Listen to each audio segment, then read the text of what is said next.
მოგესალმებით ტაბულას ეთერში ჩვენ საუბრობთ რელიგიაზე მე ლევან სუთიძე ვარ გმადლობთ რომ გიყურებთ დღეს ჩვენი სტუმარია პროფესორი მერაბ ხაღანიძე თეოლოგი მოგესალმებით ბატონო მერაბ ჩვენთვის დიდი პატივია გიმასპინძლოთ მეორედ თქვენი მრავალრიცხოვანი პუბლიკაციები ყველასთვის ცნობილია და მაყურებელს აღარ შევახსენებ ვიმბრძანდებით მე შესავლის გარეშე დავიწყე გადაცემა ერთადერთი მიზეზის გამო მე არ ვფიქრობ, რომ ჩვენ ვიცით რა არის ქრისტიანი. მიუხედავად იმისა, რომ ყველას ეს სიტყვა პირზე აკერია, თითქოს ვიცნობთ კიდეც ამ რელიგიას, სინამდვილეში ის ადამიანებიც კი, ვინც ამ რელიგიით არიან დაკავებულები, სამეცნიერო ჭრილში თუ უბრალოდ ახასრულებენ მას როგორც მორწმუნეები, ძალიან სადავო ხდება ხოლმე, რაზე დგას ეს რელიგია საერთოდ. და ჩვენ არ გვაქვს პასუხები მრავალ კითხვაზე, იმიტომ რომ ამ ქვეყანაში კატეხიზაცია არავის გაუვლია. ხო? ჩვენ დავბრუნდით რაღაც 10 წლეულებიდან, სადაც არ იყო ეს რელიგია, სადაც იკრძალებოდა ეს რელიგია, ან თუ დასაშვები იყო რაღაც პროპაგანდისტული მიზნებით, ხო? და ჩვენ საზოგადოებას ეს ახალი რელიგია, ასე ვთქვათ, დედის რძიდან არ შეუწოვია, მას ასწავლეს. მაგრამ ასწავლეს არა ისე, როგორიც ტრადიცია იყო, ხო? გადასცემული იყო თაობიდან თაობაზე ეს რელიგია, ამით რაღაც სხვა ლიტერატურით. უფროსი თაობა მივიდა ეკლესიაში, დახვდა რაღაც ლიტერატურა, ძირითადად რუსულიდან ნათარგმნი და იქ ეწერა მრავალი ისეთი რამ, რომელიც თავისთავად აღქმული იქნა როგორც რელიგიის, ქრისტიანობის და აი ამ რელიგიის პოსტულატებად, მაგრამ სინამდვილეში მოხდა ისე, რომ სიტყვა ქრისტიანობა გაქრა ლექსიკონიდან, ის ჩაანაცვლა ან მართლმადიდებლობამ, მნიშვნელმა ჩაანაცვლა რელიგიურობა. ამიტომ თქვენ როგორც თეოლოგს, რომელსაც მე ვენდობი საუბარში და ვენდობი ძალიან შორს შემიძლია წავიდე ამ დობაში. მე მითხოვდა გვესაუბრა სწორედ აი ამ თავარზე, რა არის ქრისტიანობა მის ფუნდამენტში და ბუნებრივია აქ ვერ ავირჩევ საკითხს, რომლითაც თქვენ დაიწყებდით საუბარს. ამიტომ მე უნდა გკითხოთ უზოგადესი კითხვით უნდა დავიწყო და თქვენ აირჩიეთ საიდან დაიწყებთ. რა არის ქრისტიანობა? პირველ ყოვლისა აღარ გაგაწყვეტინეთ, მადლობ მოწვევისათვის, ჩემთვის დიდი პატივია აქ ყოფნა და ისეთი სერიოზული მაყურებლისა და მსმენელისათვის რამის თქმა, როგორც ამ გადაცემას ყავს. კიდევ ერთხელ მადლობ. დავიწყოთ მაინც ტექნიკური მხარიდან, საიდანაც ჩვენ უკვე აღნიშნე. ქრისტიანობა არავის არ უსწავლია ჩვენთან საქართველოში. არის ორი ტიპის ქრისტიანი და ამაზეც არის ხოლმე კამათი, რომელი უფრო თავის თავში მეტ მოხს მოიცავს. ერთი არის, რომელსაც როგორც ბრძანე თაობიდან თაობაში გადმოეცემა. ვიცით ასეთი ქვეყნები, ქრისტიანული ძარაკისთან, სადაც რელიგიური მოძღვრება 10-12 თაობა გადაეცემა და ის საერთოდ კითხვას არ სვამს, რა არის ქრისტიანობა, რა არის ბუდიზმი, რა არის ისლამი, იმიტომ რომ მას მამა პაპათაგან ეს მოძდებს, იმ ტრადიციაში იზრდება, იმ ტრადიციის ფარგლებს არ ტოვებს და აი შინაგანი რელიგიური მუხტი იმაც აწყენად არ ვამბობ, რა თქმა უნდა ჩვენ პატივისცემას იმსახურებენ, მაგრამ შინაგანი მუხტი მაინც მათი ნაკლებია, იმიტომ რომ მას არ უპოვნია ის, მას არ უვლია ამ ძიმე და მტკივნეული გზებით. მეორე ტიპის ქრისტიანი, ისე როგორც ყველა რელიგიაში, მაგრამ ჩვენ ამჯერად ქრისტიანებზე ვილაპარაკოთ, რომელიც თვითონ მივიდა, თვითონ იპოვა, თვითონ აღმოაჩინა, თვითონ მეტად მტკივნეული პროცესი გაიარა. თეორიულად და ისტორიულად ასე უნდა ყოფილიყო საქართველოში. იმიტომ რომ მართლაც ქრისტიანული ცხოვრების და ცოდნის ტრადიცია საქართველოში გაწყდა. მე მახსოვს აი ბებიაჩემების თაობიდან მე რამდენიმე ბებია მყავდა ირგვლივ და მათი მეგობრები მახსოვს, რომელთაც უკვე აღარ ჰქონდათ ქრისტიანული ტრადიცია და ისინი, ესე იგი უკვე სამი თაობა, ისინიც კი იხსენებდნენ, რომ აი ეკლესიაში 20-იან წლებშიც უკვე აღარავინ დადიოდა და რაღაც 1-2 ცნობილ გვარს ახსენებდნენ მახსოვს სრულიად აი უნივერსიტეტში იყო სრულიად გამორჩეული მოვლენა რომ გრიგოლ წერეთელი რომელიც 1937 წელს დახვრიტეს ის ეკლესიაში დადიოდა ის იყო თითით საჩვენებელი ზოგისთვის ავად და ზოგისთვის კარგად რომ ეკლესიაში დადიოდა შესაბამისად საქართველოში უნდა მომხდარიყო ისეთი რამ რომ ადამიანები რომელთაც პირველად შეაბიჯეს ეკლესიაში რომელებმაც პირველად გადაშალეს სახარება თუნდაც 40 და თუნდაც 60 წლის ასაკში განსხვავებით იმათგან რომელთაც გაცვეთილი მეტაფორით რო ვთქვა დედის რძიდან იცოდნენ ეს ანუ თვალი გაახილეს თუ არა მათ ეკლესიაში გაახილეს თვალი და ასეთ საზოგადოებები დღესაც ბევრია ვთქვათ ევროპაშიც პოლონური სოფელი წარმოვიდგინოთ დასავლეთ უკრაინული ესპანური და ასე შემდეგ სადაც 1000 წლეულია ყველა მიცის თავის ადგილი და ყველა მიცის რა არის ქრისტიანობა სწორია თუ არა ეს განსაზღვრელი ჩვენი ალბათ არ არის არც ამჯერად და არც ზოგადადაც მაგრამ მას ეს გადმოეცა საქართველოში კი უცნაურად მოხდა ალბათ ასეთ შემთხვევებიც ყოფილა რომ ქრისტიანობა ცოტა ვინმე თუ იცოდა მაგრამ ну, რა ვიცი, როგორ ვთქვათ, ერთი თვის თუ ორი თვის შემდეგ ყველამ დაადგინა, რომ მან ქრისტიანობა იცის რა არის. იმიტომ რომ უკვე ორი კვირა თუ ორი თვია თუ გინდაც ორი წელია ეკლესიაში დადის, მარხვას იცავს და თავსაფრით თუ ქალბატონია თავსაფრით იცის რომ ეკლესიაში თავსაფრით უნდა შევიდეს. ხო, ეს ყოფითობა ძალიან მნიშვნელოვანია, იმიტომ რომ ჩემ ბავშვობის გამოცდილება რაც იყო, ხო, მაშინა ეს რაღაც რელიგიურობა ის თამაში. ოღონდ ძალიან კარგად მახსოვს, ანუ კი არ ვზრახავ აი ამ წარსულს, ხო? როცა შენ მიდიხარ ეკლესიაში, გხვდებიან ადამიანები, რომლებიც გიხსნიან, რომ აი სანთელი სულით არ უნდა ჩააქრო, მაგალითად ორი თითით უნდა ჩააქრო, სად უნდა დადგე სად უნდა გადაიწარო პირჯვარი, სად რაღაც მიგება საჭირო, ხო? ანუ აი ამ ყოფითობაში აღსრულებული რელიგია, ხო? და მე მართლმადიდებელ ეკლესიაში დავიბადე, ასე ვთქვათ, ხო? ძალიან ხშირად მიმაჩნდა ხოლმე მაშინ, როცა ბავშვი ვიყავი, რომ ეს იყო კიდეც მთავარი, აი ეს სახლი, სადაც ვიხსენები თავისი ფუნქცია ჰქონდა, რაღაც წესები არსებობდა და ეს რაღაც მაგიური შესრულების ელემენტები, ხო? ეს ცოტათი მჭხიბავური რაღაცები ქმნიდა ხატებთან ერთად, გამოსახულებებთან ერთად ჩემთვის იმას, რასაც მე ვეძახდი ქრისტიანობას, მაგრამ არის ეს ქრისტიანობა საბოლოო ჯამში. ხო, ვინ მოგცა უფლება ჩვენ განსაჯოთ ვის რა ჩაითვლება ქრისტიანობად ამ დღეს და ამ ხვალ ძალიან შორეულ მომავალში, მაგრამ რა ვიცი, არის საშუალება რომ ქრისტიანობის საწყისებთან მივიდეთ სხვა თუ არაფერი ეს უნდა ვთქვა კრიტიკულად თქვა საკუთარი კონფესიის მიმართაც იქნება ეს მართლმადიდებლობა, იქნება ეს კათოლიკობა, რომ ამაში გჯობიან პროტესტანტები, რომლებიც მიჯაჭვული არიან წიგზე და კითხულობენ ბიბლიას და იციან პროტესტანტებმა ყოველთვის, რა ვიცი, აღიარებულია იციან ბიბლია, რა წერია ბიბლიაში უკეთ ვიდრე იცის მართლმადიდებელმა და ვიდრე იცის კათოლიკე. ნუ ალბათ ერთი წყარო ესეც არის, მაგრამ მეორე წყარო არის, რასაც ეწოდება ეკლესიის მოძღვრება. და აი აქ ჩნდება საოცარი კითხვა. განსაკუთრებით აღმოსავლეთის საქრისტიანოში, განსაკუთრებით მართლმადიდებლობაში. რას ამბობენ წმინდა მამები? ვისაც კი გადაუშლი ან წმინდა მამები, ან მეორე ავიღოთ უკვე კანონიკური ტექსტი, დიდი შულის კანონი. ძალიან ხშირად რა წერია მე-5 გვერდზე ეწინააღმდეგება მე-7 გვერდზე და რა წერია მე-7 გვერდზე ეწინააღმდეგება მე-18 გვერდზე დაწერილს.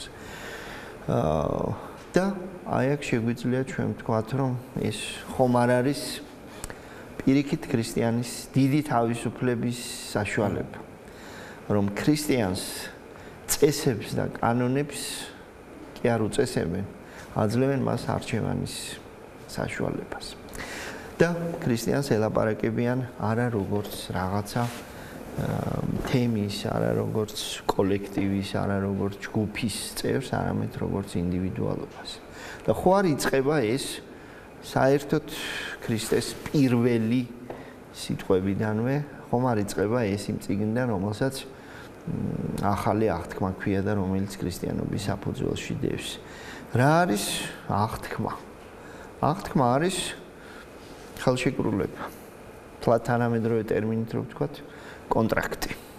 სადაც ორი მხარე დებს ერთმანეთთან ხელშეკრულებას და პირობას უდებს ორივე მხარე ერთმანეთს.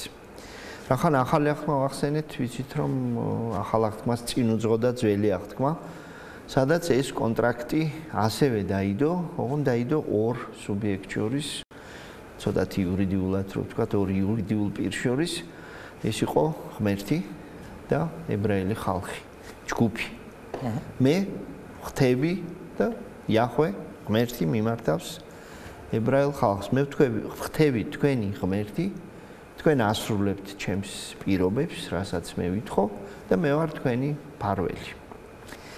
დავანებოთ ამჯერად თავი იუდეველებს, რა არის ახალი აღთქმა? ახალი აღთქმა არის განახლება კონტრაქტის.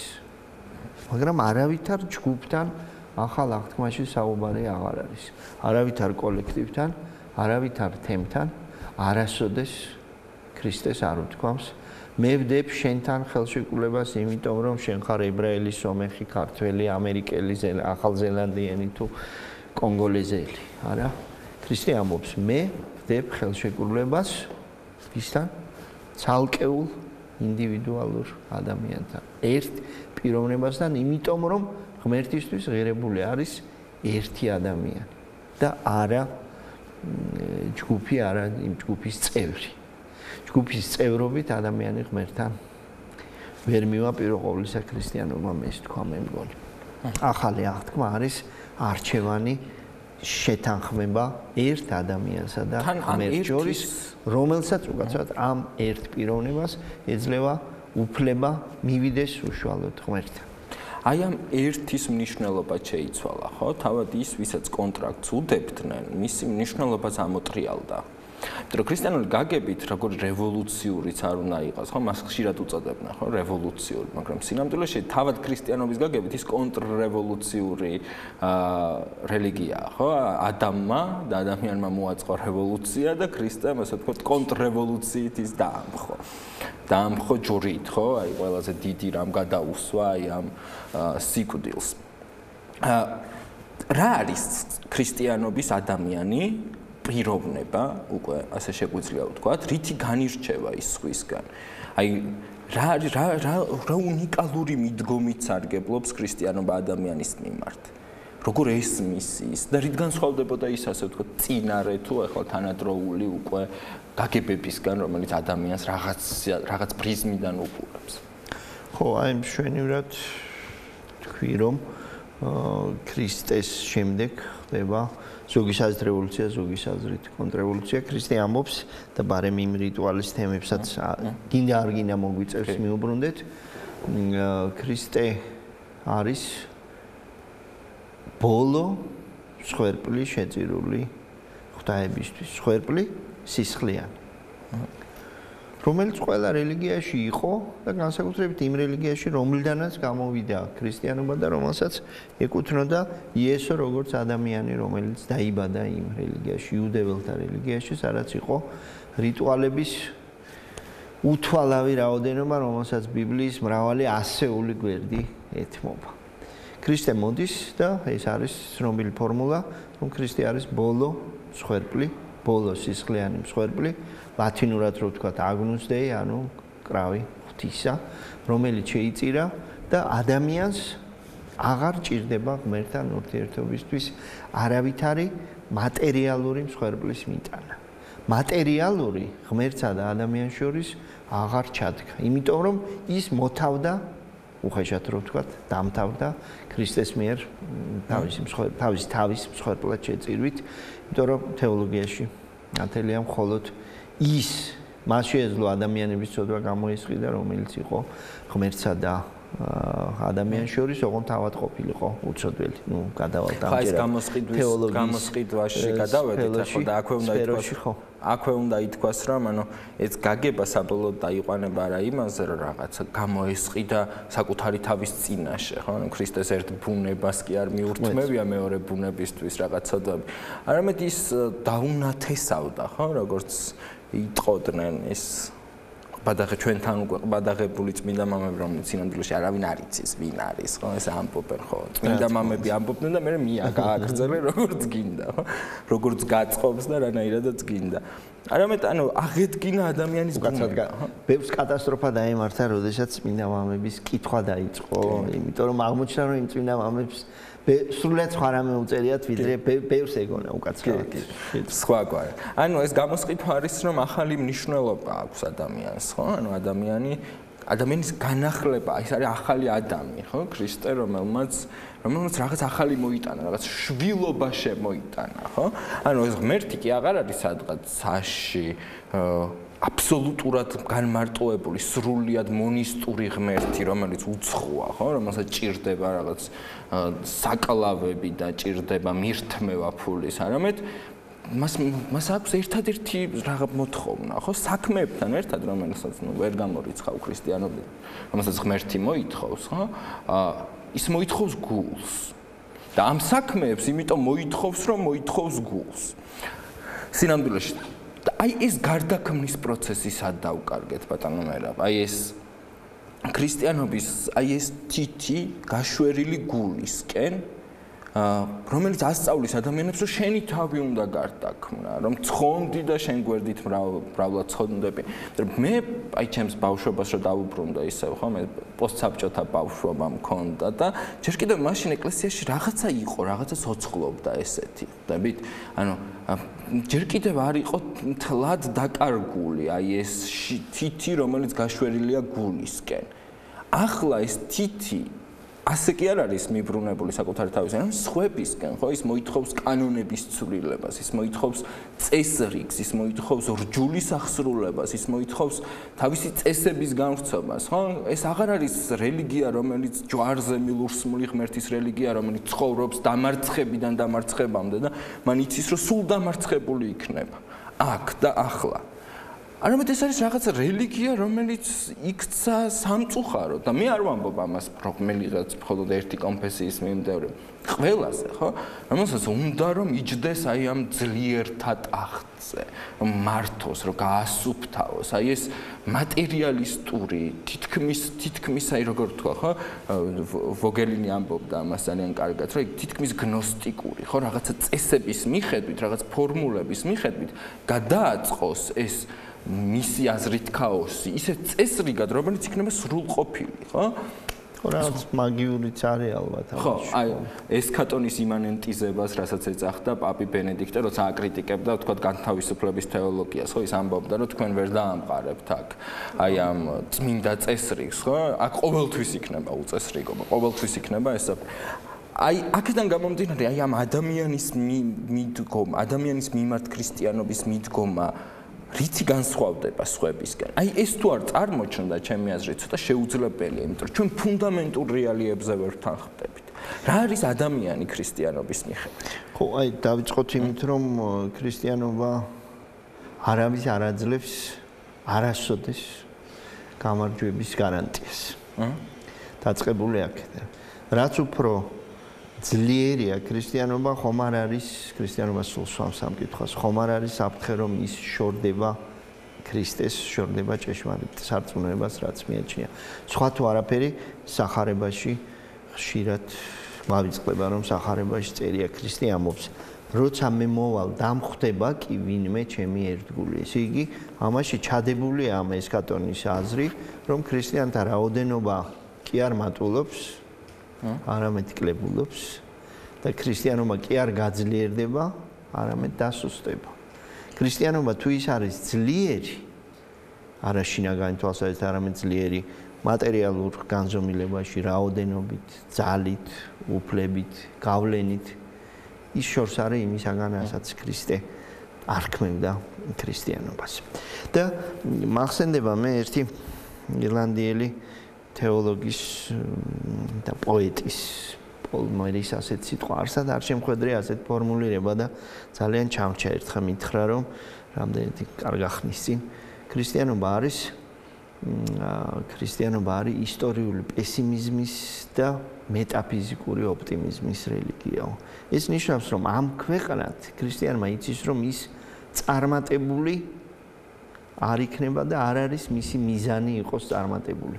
როგორც ქრისტიანი, ისე ქრისტიანობა. წარმატებული ქრისტიანობა კიდევ ვიმეორებ უკვე ეჭვს ბადებს რომ არის თუ არა ის ქრისტიანობა. ისტორიულად ის დამარცხებით დაიწყო ქრისტეს იდეის დამარცხებით, რომელიც შოკი იყო მოწაფეებისთვის, მოციქულებისთვის და მომხრეებისთვის. ქრისტე დამარცხდა. კი. მოძღვარი რომელიც ახდენდა სასწაულებს უცბად აღმოჩნდა ჯვარზე, მასე უკვე ჩამოდი და ის არ ჩამოდის. ამდენი მიმდევარი და რომელიც სრულიად მარტო რჩება და ასე შემდეგ, ხო? ქრისტიანობა დამარცხების იწყება, დამარცხების ფაქტით. ასე რომ გამარჯვება არ არის ჩადებული ქრისტიანობაში და ამიტომ მომეწონა ეს ფორმულება ისტორიულად ქრისტიანობა არ გეუბნება რომ შენ როგორც ადამიანი და შენ როგორც ქრისტიანი გაიმარჯვება. იმედი არის ჩადებული რაღაცა მეტაფიზიკურ განზომილებაში. რაც შეეხება რაზეც ჩვენ ვთქვით ადამიანის ადგილი, ეს არა მარტო ქრისტიანობა არის ამ ხრივ გამორჩეული რელიგია, არა მარტო რელიგიებს შორის არის ქრისტიანობა გამორჩეული, არამედ ზოგადად შეიძლება ითქვას ყველა იდეოლოგიას შორის. არავის ასეთი ფასი ადამიანისთვის არ დაუდია. დღეს კიდევ გავრცელებული მარქსიზმის ამბობს, რომ ადამიანი ფასობს იმით, რომელ კლასს ეკუთვნის ადამიანი როგორც კოლექტივის წარმომადგენელი. რაც შეეხება კანონებს, ქრისტემ ასევე ჯვარზე სრულიად უარყო, სრულიად გააუქმა მიზეს შედეგობრიობა კანონის საფუძველზე. პირველი, ვინც მას შეყავს სამოთხეში არის ყაჩაღი, რომელიც ალბათ იმიტომ გაასამართლეს, რომ რაღაცა ქრისტესაგან განსხვავებით რაღაცა დააშავა, ან მკვლელი იყო, ან ბანდიტი, ან ყაჩაღი, ან გაუპატიურა ვიღაცა, ან წაგლიჯა ვიღაცას. ის შედის და ქრისტიანობა ამითაც აბსოლუტურად თავისუფლების რელიგია, რომელიც ხსნის მიზეს შედეგობრიობას. რატომ არის ძალიან ტკივნეულად შეწუხებული ეკლესია ევთანაზიის პრობლემით? იმიტომ რომ განსაკუთრებით აი კათოლიკეებს აწუხებთ საკითხი და ძალიან რთული შეტაკება არის ევთანაზიის მომხრეთა და ევთანაზიის მოწინააღმდეგეთა შორის, რომელთა შორის კათოლიკე ეკლესია გულისხმობს თავის თავს, იმიტომ რომ ადამიანის ცხოვრება განუჭვრეტელია ბოლო წამამდე. ქრისტიანობა ამბობს, მოძღვრება ამბობს, რომ ადამიანი ცხოვრების ბოლო წამს არის იმუნარის მატარებელი, იმუნარის ფლობელი, რომ შეცვალოს მთელი თავისი ბედი ერთი ბოლო წამის განმავლობაში. აქედან გამომდინარე, არათუ შენს მიერ ჩატარებულ რიტუალებს და თავსაფარს და სწორად დადგმულ სამთელს, არამედ შეიძლება მთელი ცხოვრებაც კი შეცვალოს და გადაწონოს ერთმა წამმა, რომელიც რწმენის აქტით გამოიხატება. და კიდევ ვიმეორებ, არავითარი კუთვნილება, არავის არასოდეს არ უთქვამს, რომ არსებობს ქრისტიანობაში ღვთივრჩეული ერი, არ არსებობს ასეთი ერი. პავლე მოციქული ამბობს, აღარ არის მას შემდეგ, რაც ქრისტეს მსხვერპლი შეიწირა, აღარ არის არც იუდეველი, არც ბერძენი, არც წარმართი, არც ებრაელი, არც ქართველი და არც აზერბაიჯანელი და არც ბულგარელი. აი ეს ფასზე საუბრობდით, ხო? ადამიანური ფასი. რა ღირს ადამიანი და რა უნდა გააკეთოს მან იმისთვის, რომ ცხონდეს, ხო? საბოლოო მიზნამდე რომ მივედით, ხო? ეს მე-11 ჟამის მუშაკი, ხო? სადაც ადამიანს ღმერთი, ეს ღმერთი არაფასებს იმის მიხედვით არ აქვს საზომი, ხო? მას არ აქვს საზომი, ვინ რამდენი იმუშავა, ხო? ყველას ვინც გადაწყვეს, თუნდაც 5 წუთი იმუშაოს იმაზე, რაზეც მუშაობდნენ მთელი დღეები, სხვები, მათი გასამრჯელო იქნება ერთნაირი.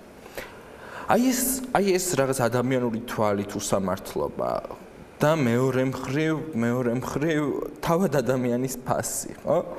თავად ადამიანის ფასი თუნდაც ყველაზე ცუდის, ხო? იმის, ვისაც მე ალბათ ობიექტურ ზიზღს განვიცდი ხოლმე, ხო? ვიღაც ასეთი მკვლელების და კრიმინალების მიმართ, ხო? ამ ადამიანების ფასი არის განუზომლად დიდი. აქედან იბადება შემდეგ, ხო, ეს პატიმრების უფლებები თუნდაც. და იმ ადამიანების, რომლებიც ღირან ადამიანებად, ყოველთვის ესე არ იყო. ვიღაცებს გონიათ, რომ ეს სულ ასე იყო, რომ ეს ჩვენი უკვე კარგად კულტურაში შესული ქრისტიანობით სულ ასე აზროვნებდნენ. სინამდვილეში ეს ფასი, რომელიც ქრისტიანობამ ადამიანს არა მხოლოდ იმიტომ, რომ მან თქვა, რომ უფრო ადრე, ხო, იუდეურმა ტრადიციამ, რომ ეს ღვთის ხატი დამსგავსია და ამით გამოყო ის რაღაც თანრიგიდან და ცენტრადაქცია, არამედ იმიტომ, რომ ის იმდენად ფასეულია თავისთავად, რომ ღმერთმა არ ითაკილა გამხდარიყო ეს არსება. რომ ქრისტეში ეს ადამიანი გახდა რაღაც უფრო მნიშვნელოვანი ვიდრე იყო, ის იმდენად არის დანათასავებული ღმერთთან, რომ შენ არ შეგიძლია მას უსამართლოდ მოეპყრო, შენ არ შეგიძლია მისი მნიშვნელობა უარყო. ამიტომ ეწინააღმდეგება ასევე ეკლესია სიკვდილით დასჯას, ხო? და ერთადერთი ასე ვთქვათ, გამართლებული სიკვდილობის ფორმა, როცა თავს იცავ, ხო? ან სხვებს იცავ. აი ამ ღირებულებების რწმენა რატომღაც მგონია, რომ დაკარგულია ჩვენთან. რატომღაც მგონია, რომ კვლავ აი ეს ეკლესიურობა და კვლავ ვიმეორებ, ამას არ გულისხმობ, ხო მე მრავალი კონფესიის წარმომადგენელს ვიცნობ. იქცა რაღაც ჩემად და თქვენად. ანუ რაღაცით გამოყოფ საკუთარ თავს. რაღაცით შემოსაზღვრა, რომ აი ჩვენ ვართ აი აქ წმინდა ხალხი და აი თქვენ გოები, ხო? ურჯულოები და ჩვენი წარმატება რა შემდგომარეობს, ხო? რომ ჩვენ ავიღებთ ამას ხელში, კანონს და თქვენ გმართავთ. აი ეს ბარბაროსული სული, რომელიც შეერწყა აი ამ ქრისტიანობას საზოგადოების ნაწილში, ხო? იმიტომ რომ ზოგჯერ ეს ყველაფერი აი ეს ძალადობის თემა, ეს мотиваცია ადამიანები განსხვავებულები გაანადგუროს, მომდინარეობს არა ვიღაც იერარქიისგან და ამ შეგრძნებისგან, რელიგიური мотиваციისგან, ხო? არამედ წმინდა პოლიტიკური мотиваციიდან, რომ შენ ეს ყველაფერი გვერდზეა გადაწეული და ჩანაცვლებულია რაღაც მომხვეჭელობის, ფულის, გავლენის თემატიკით. ამიტომ ამბობ ხოლმე, რომ ძალიან მნიშვნელოვანია ეს კატეხიზმოს მინიმუმი ისმოდეს. სხვათა შორის ეს ახალი ევანგელიზების პრაქტიკა, ხო? რაზეც თქვენ საუბრობდით, აი პოლონეთში მაგალითად, ადამიანები დაიბადნენ, ნათლავდნენ ერთმანეთს და აი ამ დაიბადა იმ ოჯახში უკვე. რა თქმა უნდა, აი ამ სპირალში, ხო? სინამდვილეში დაიკარგა რაღაც ძალიან მნიშვნელოვანი და ამიტომ ვატიკანში ერთხელ თქვეს, რომ მე მგონი მოვიდა დრო ახალი ევანგელიზების, იმიტომ რომ ჩვენ მგონია, რომ ეს ხალხი, რომელიც მიგვაჩნდა სულ კათოლიკედ და კვლავაც კათოლიკეები იქნებენ, იმიტომ ესენი ტრადიცია ამონათვლად, ხო?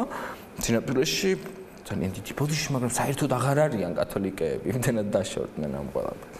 აი თქვენ როგორ ფიქრობთ, ჩვენ რა გვჭირდება ამისთვის? ეს კატეხიზმოს ხმა მაღლა ქადაგება გვჭირდება თუ რა გვჭირდება? ხო, რა თქმა უნდა, თვით სახელწოდებაში ჩადებული ახალი აღთქმა, რომელიც არის ახალი და მოგვიხსენებათ ჩვენ ქრისტიანობაში არასოდეს არ გვითხოვს, რომ რაიმე დამთავრდა. ჩვენ ყოველ აღდგომას ქრისტიანები ვამბობთ ქრისტე აღდგა. მაინც ქრისტეს აღდგომას და ასე შემდეგ ყველა დღესასწაული თხელა ხდება. ამიტომ ახალი აღთქმა ცოცხალია, რომელიც საჭიროებს მუდმივად განახლებას. აი რაზეც მე რაღაცა დასაწყისში ვთქვი, ის მუხტი ყველა ადამიანმა თუ ეს პირველი ნაბიჯები თავად არ გაიარა, პირიქით შეიძლება სახიფათოც იყოს ეს სულიერი განვითარებისთვის, ადამიანის რეალური ქრისტიანის ჩამოყალიბებისათვის ის ტრადიციები, რომელიც მას დაბადებიდანვე დახვდა. ავიღოთ ყველაზე ისეთი ნათელი მაგალითი, რომელიც მეტყველებს ყველა ტრადიციაში ქრისტიანული თავისუფლების შესახებ. ასეთი მაგალითია ნათლობა. და შეიძლება უამრავი სხვა მაგალითი მოვიტანოთ. ნათლობა, რომელსაც აქვს ძალიან მკაცრი წესები. როგორ უნდა შესრულდეს ნათლობა, ვინ შეიძლება იყოს ნათლია, ვინ შეიძლება არ იყოს, რონდის, რა დროს, ასე შემდეგ. და ამ დროს ყველა ქრისტიანს კარგად მოიხსენება, რომ არის გამონაკლისი, რომელიც მთლიანად ანგრევს იმ კანონს, იმ წესს. თუ არის გამოუვალი სიტუაცია, შეიძლება ადამიანი მონათლოს არა მარტო არამღდელმა, საერო პირმა შეიძლება მონაწილეოს და უთხრას მას ფორმულაში გნათლავ შენ სახელითა მამისათა და ძისათა და სულისა წმინდისათა და თითქოს აქ დამთავრდა არა წერია და წყლით ინათლება და ვიცით განსაკუთრებით ალბათ ეს აღმოსავლეთის ქვეყნებისთვის იყო აქტუალური წყალი თუ არ არის ახლო-მახლო ადამიანი შეიძლება წერია წესდებებში ძველ წესზე შეიძლება ქვიშა დააყარო და იმით იყოს მონათული ჩემი აზრით ეს არის სიმბოლო რამდენად თავისუფალია ქრისტიანობა თავის რეალურ ტრადიციაში ყოველგვარი კანონის მონობისაგან ანუ რასაც სახარებაში საყვედურობდა იესო ფარისევლებს, რომლებიც წესებს აღასრულებდნენ, მაგრამ ადამიანის თავისუფლებას ვერ ხედავდნენ და არ ხედავდნენ ადამიანს როგორც თავისუფალს. ამ ხრივ მე მგონი ევროპის ზოგიერთ ისტორიკოსსაც ავიწყდება თუ შეგნებულად თვალს ხუჭავს, რა როლი ითამაშა ქრისტიანობამ ადამიანის გათავისუფლების საქმეში და ალბათ ბევრი შემედავება, მაგრამ და გამიგია ადამიანის უფლებების საკითხი ქრისტიანობაში წარმოიშვა. ქრისტიანობამ დაბადა ადამიანის ცოცხალი არსების პიროვნების ღირებულება ჩასახვის პირველი წუთიდან სიცოცხლის მიწიერი სიცოცხლის ბოლო წუთამდე ხელშეუხებლობა ამ ცოცხალი პროცესისა, ამ ცოცხალი არსებისა, პიროვნებისა და ამიტომ გონია რომ ეს ძალიან არსებითი მნიშვნელოვანი არის ქრისტიანისათვის. გულდასაწყვეტია რომ ის მუხტი რაც ქრისტიანობამ შემოიტანა ალბათ მაინც თქვათ არ ჩაგვთვლიან ევროპოცენტრისტებად ევროპაში პირველ ყოვლისა ადამიანის სიცოცხლის განსაკუთრებული ღირებულება, ადამიანის პიროვნების განსაკუთრებული ღირებულება ნელ-ნელა თვით ქრისტიანებსაც კი ავიწყდებათ. აი ეს რა ვიცი. აი ეს ძალიან სწორი რამ თქვით, ხო? ადამიანის თითოეული ადამიანის ნების თავისუფლების პატივისცემა, სანამ ის არ აყენებს ზიანს სხვას, ხო? აი ეს უკვე სამართლებრივ სფეროში გადასული. აი ეს პიროვნული თავისუფლება ერთი მხრივ და მეორე მხრივ აი ეს კულტურობა, რომელსაც იჩენენ ხოლმე ქრისტიანები ყველა იმის მიმართ, ვინც მათ პოზიციას არ იზიარებს, ხო? და აი ამ სიველურეში ხანდახან, ხო? ჩვენ გვავიწყდება ხოლმე, რომ სავსებით არ არის ცხადი, რომ ქრისტიანები თავად ეს სახელი, ხო? ჩვენ ვიცით, რომ სახარება ამბობს, რომ ანტიოქიაში ეწოდათ მათ ეს სახელი. რა ეწოდათ ეს ძალიან უცნაური რამ არის, იმიტომ რომ არსებობს მოსაზრება, რომ თავად ქრისტიანი იყოს სალანძღავი სიტყვა, ქრისტიანების მისამართით, ხო? მათ ერჩივნათ, რომ ასე ვთქვათ, დაერქმიათ მისთვის წმინდები, მოწაფეები, ღვთის ხალხი, ხო? ცოტა სახომარო კონტექსტით ეს ისეთივეა, როგორც საქართველოს ისტორიაში საგინებელ სიტყვად იყო ქცეული ზვიადისტი, მიშისტი და ასე შეგიძინისტი და ასე შემდეგ. იმის პარტია. ესე იგი შენ იმის წარმომადგენელი ხარ. ასე დასცინოთ ქრისტიანი. დასაცინი სიტყვა. რა იყო მათი პასუხი?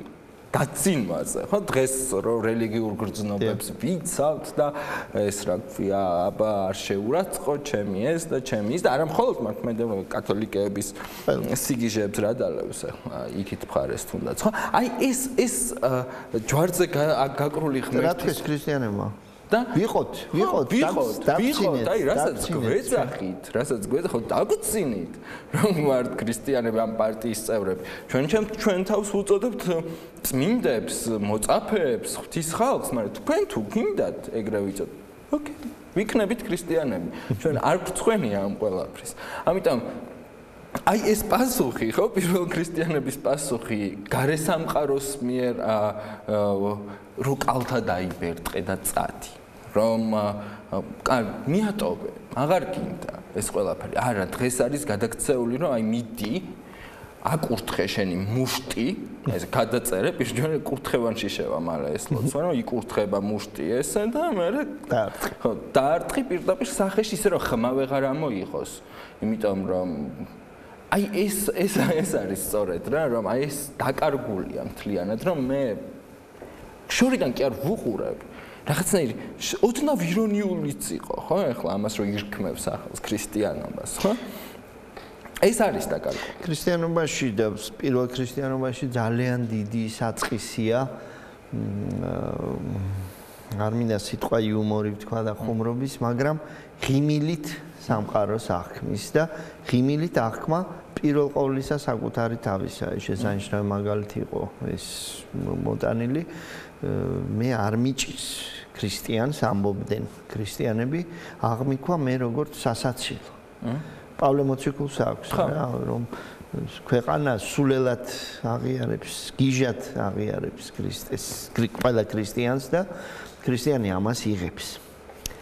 და კიდევ მინდა მაინც დაუბრუნდე რა წესებს აძლევს ქრისტიანობა ქრისტიანს. ქრისტე სახარებაში რა წესები. ჩვენ ხშირად ვამბობთ ხოლმე თან არის სწორი, თან არ არის სწორი, რომ 10 მცნება არის ქრისტიანის ცნებები. არის, რა თქმა უნდა, თეოლოგიურად, მაგრამ თან თლად არ არის, იმიტომ რომ ქრისტემ შეამოკლა ის 10 მცნება და ჩაანაცვლა. მოგეხსენება თუ 10 მცნება, სადაც ადამიანის ცხოვრება საგანგებოდ არის გაწერილი, არა კაცკლა, არა იმრუშო, არა ძილის წამო, ასე შემდეგ, არ წაართვა, არ გააუპატიურო, არ მოკლა და ასე შემდეგ. სახარებაში ეს ხომ ორი ცნებით არის, ასე ვთქვათ, ან შემოკლებული, ან აკუმულირებული, ან ამაშია ჩადებული ის ორი დაფა, რომელიც მოსემ ჩამოიტანა იახვესაგან ბოძებული. პირველი დაფა, რომელზეც იყო ადამიანის წესები ჰორიზონტალური მიმართების. მეორე იყო ბოდიში პირველი ვერტიკალური მიმართულების და მეორე ჰორიზონტალურის, ანუ პირველი ღმერთისადმი და მეორე ჰორიზონტალური, ანუ ადამიანისადმი. ქრისტე ცვლის სრულიად თავისუფალი ფორმულით, რომელშიც არავითარი კონკრეტული წესები აღარ არის ჩადებული.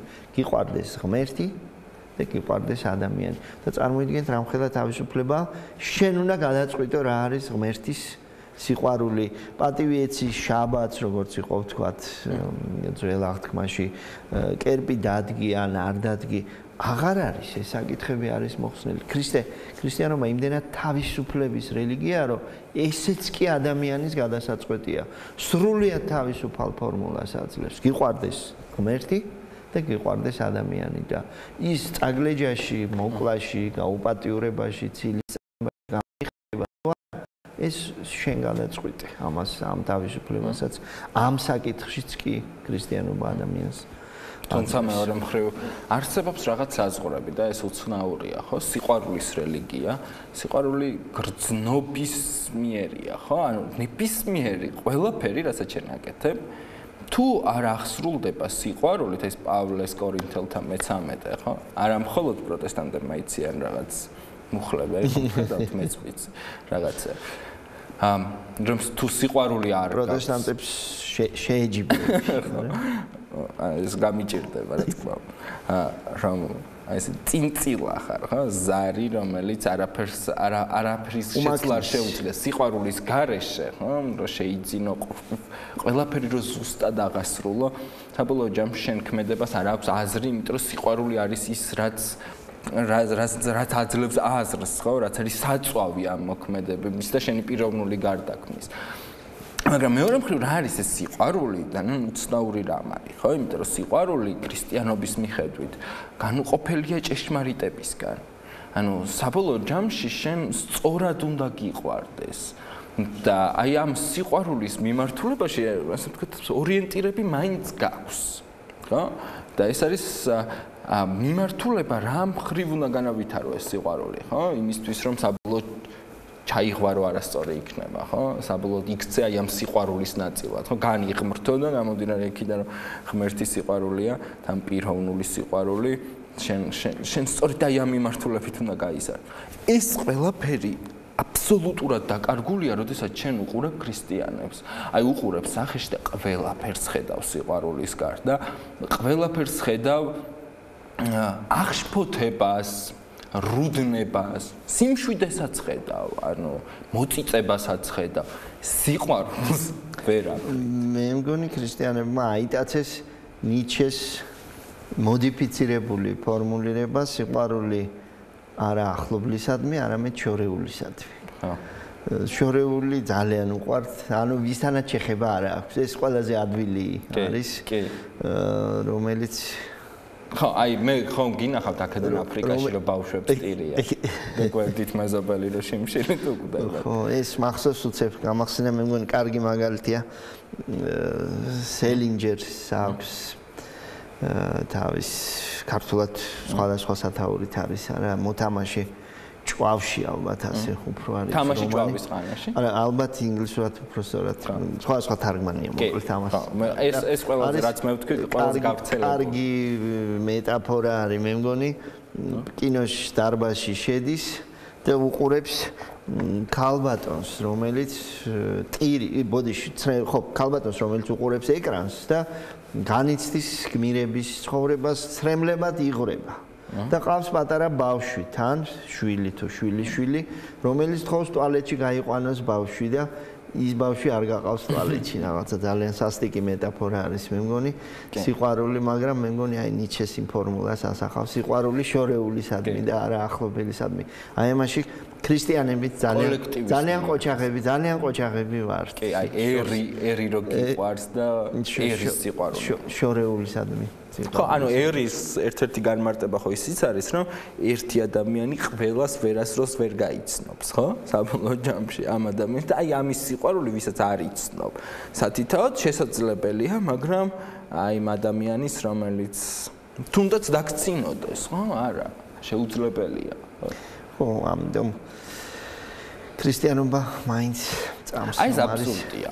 სინამდვილეში ყველაფერი დაიყვანება იქამ და ახლა ის სწორად რო გამიგოთ, ხო, როცა რელიგიაზე არ საუბრობ სოციოლოგიის, მეცნიერების, რაღაც პოლიტიკის განზომილებიდან და ის საუბარი სწორედ მინდა და ასეთი ყოფილიყო, ხო?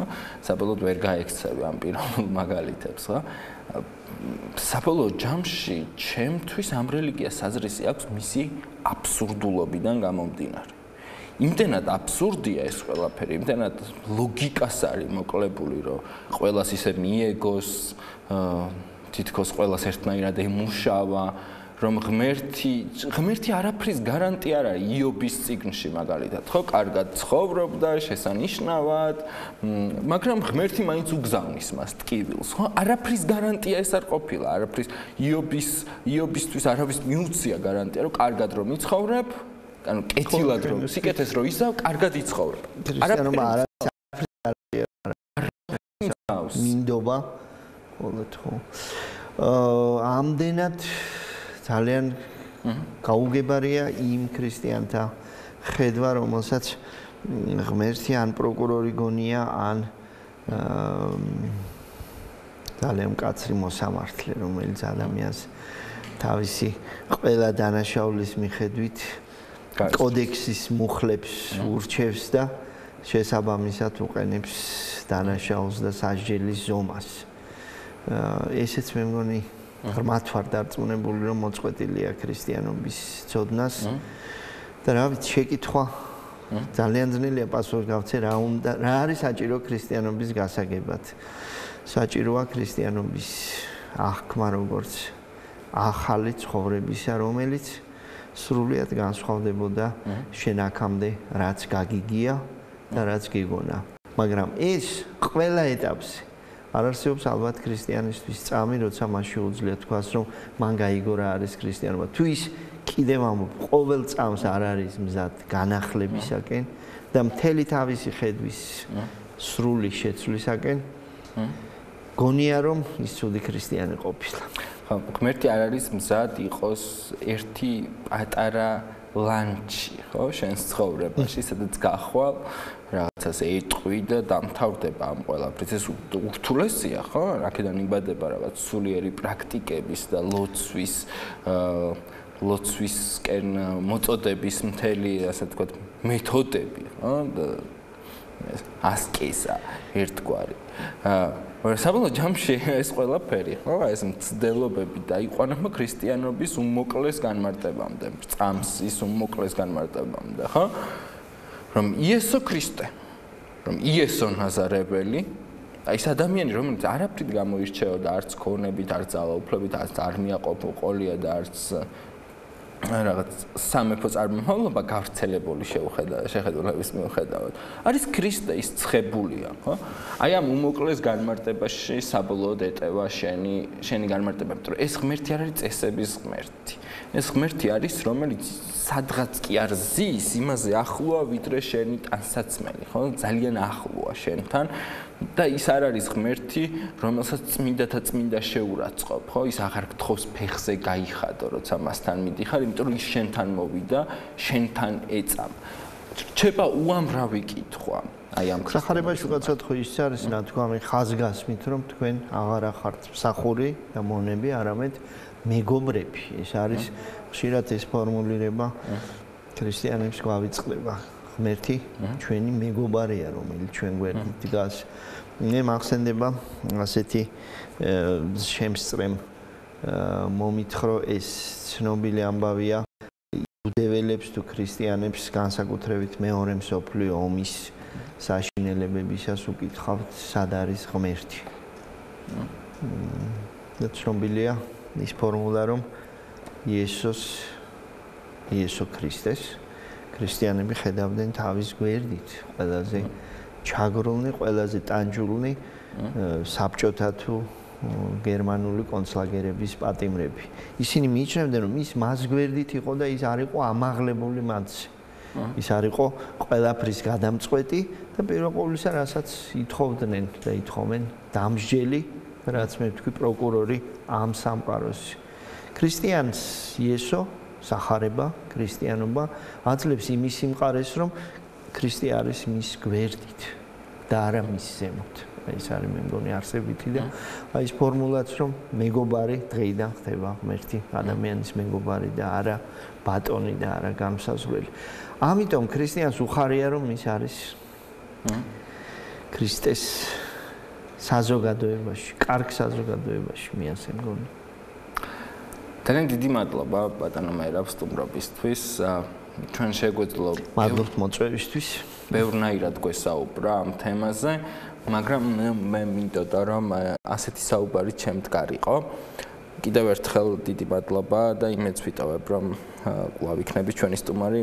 მე დარწმუნებული ვარ რომ თქვენ მრავალ მხრივად მრავალ თემაზე შეგიძლიათ საუბარი. მადლობთ დიდი მადლობა ერთხელ მოწვევისთვის. საუბარი რელიგიაზე ამით დასრულებულია. ჩვენ ერთმანეთს მომავალ 4 შაბათს შევხვდებით. გმადლობთ რომ გვიყურებთ და არ დაგავიწყდეთ მოიწონოთ ჩვენი Facebook გვერდი.